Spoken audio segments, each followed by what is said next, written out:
the Sega Genesis, a bastion of 90s gaming, and home to some ads filled with tons of tood and processing of the blast variety. Regardless, this is an absolutely classic console with some great games, some bad games, and of course, some mind-bogglingly weird, crazy, and odd games. Today we're looking at a variety of games, ranging from sentient snot to an odd hidden treasure. Games ranging from platformers to other platformers. Making something a platformer back in the 90s was just as popular as slapping Battle Royale onto whatever nowadays. So come along for today's video as we look at 3 really weird Sega Genesis games.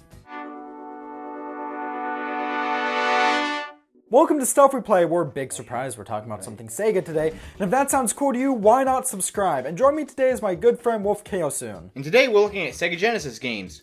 Weird ones. So why don't we jump right into it, shall we? I'm surprised that this didn't break into 7 pieces. And I guess I'm done spinning now. So starting off today's list is a certain pick and flick adventure. I know, charming. And that can of course be nothing else but Boogerman. Boogerman was originally released on the Sega Genesis, or Mega Drive for you non-North American folk, back in 1994. While it would later make its debut on the SNES and soon-to-be defunct Wii Shop. Rest in peace, homie. The original and best-known version of this game is on the Genesis. The totally mature and absolutely classy story of Boogerman features Professor Stinkbomb, a kindly doctor who creates a machine to transfer the world's pollution to a place known as Dimension Excrement. He is soon visited by a Bruce Wayne-esque figure by the name of Snotty Ragsdale, who sneezes on the professor's machine. The sneeze ends up being so powerful that it causes a giant arm to come out of the machine and various bad things to happen. The Snotty transforms into the mighty Boogerman to head through the portal and save the world. The story here is disgustingly putrid, which I guess is kind of the point, but it also has that rancid stench of like mid-90s on it. Boogerman himself tries his hardest to freaking just get that 90s-ness into this game, and it tries too hard. He shouts phrases like rad and cool and just stop, just please stop. Outside of the totally nasty ass tone and palette, this title has actually a pretty nice graphical style. It kind of reminds me of a comic book with how it's presented. Not quite in that Comic Zone style, but more in the same manner as Earthworm Jim, except with an obvious overabundance of toilet humor. It controls pretty well, and actually looking back on it, I might give this another shot. I might go through all 20 plus levels of this. Wait, really just reach down into his pants and grab a handful of maggots. No, we're done. Screw it, we're done. I'm not doing this hellhole of a game anymore. We're done. How about we shift away from a game that seems tempted to make a joke about balls, and instead to a game about football? Or rather, the sequel to a game about football, which is instead about hockey. Next up, we're covering Mutant League Hockey, a post-apocalyptic NHL-esque title from everyone's favorite soulless corporate giant, EA. In this title, we're transported to a post-apocalyptic world in a strange, weird land that I can only assume is honestly radioactively mutated Canada. And since everybody's horribly mutated and has nothing better to do, the best course of action is to play some hockey.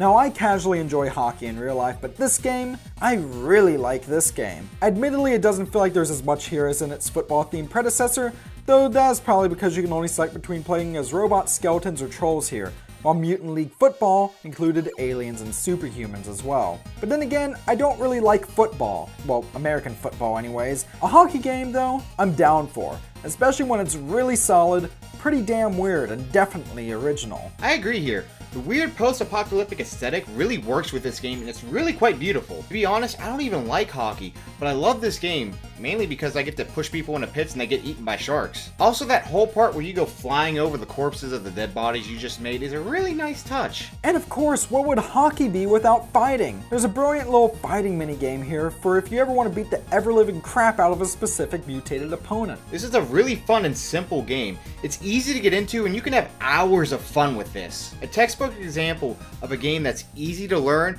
but hard to master. I mean, I'm not a master at it, I just kill everybody, so that's my game plan. Really, and keep in mind I say this as someone who doesn't play sports games often, this is probably my favorite hockey video game that I've ever played. It's wacky and easy to get into, but also there are definitely moments, especially when playing against another person, where you really have to use your head. And speaking of using your head, the final game that we're covering forces you to do that.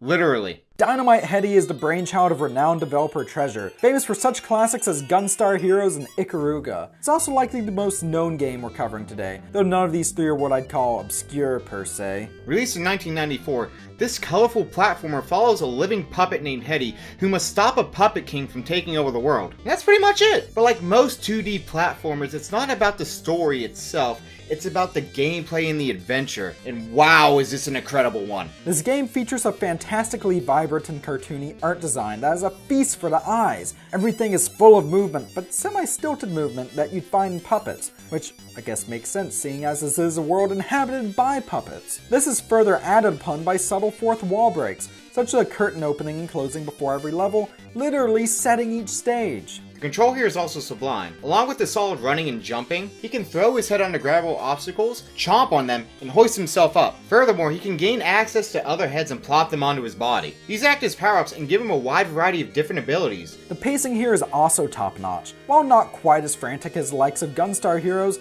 there's definitely a lot going on here. The first level of the entire game is you being dropped into a chase sequence, which finally culminates in a boss battle. Only afterwards does the game take a few moments to let you hone your skills with the controls, before quickly thrusting you into more levels. Granted, things never get to the point where they're so hectic that it's just unbearable, but the fast pacing here always keeps you excited for what's coming next. There's always something to grab your attention, whether it's enemies or even the background. Granted, Dynamite Headdy has its difficulties, but it's a ton of freaking fun. I should mention, this isn't a Genesis exclusive title either. Much like Gunstar Heroes, Dynamite Headdy got a port to the Sega Game Gear shortly after their original 16-bit version. This is a rather solid conversion, though of course it's missing some cutscenes and stage sections. Also, a bit later in Brazil, this version served as the basis for a South American exclusive Sega Master System version. And that is a pretty weird way to end this look at these strange games. I mean, it works. So thank you, James, for having me on this video, even though I now have Flyboy grabbing maggots out of his pants stuck in my head for the rest of my life. If you like my awkward voice and all that fun stuff, you should check out my channel wherever he puts it. My name's Wolfkaosaun.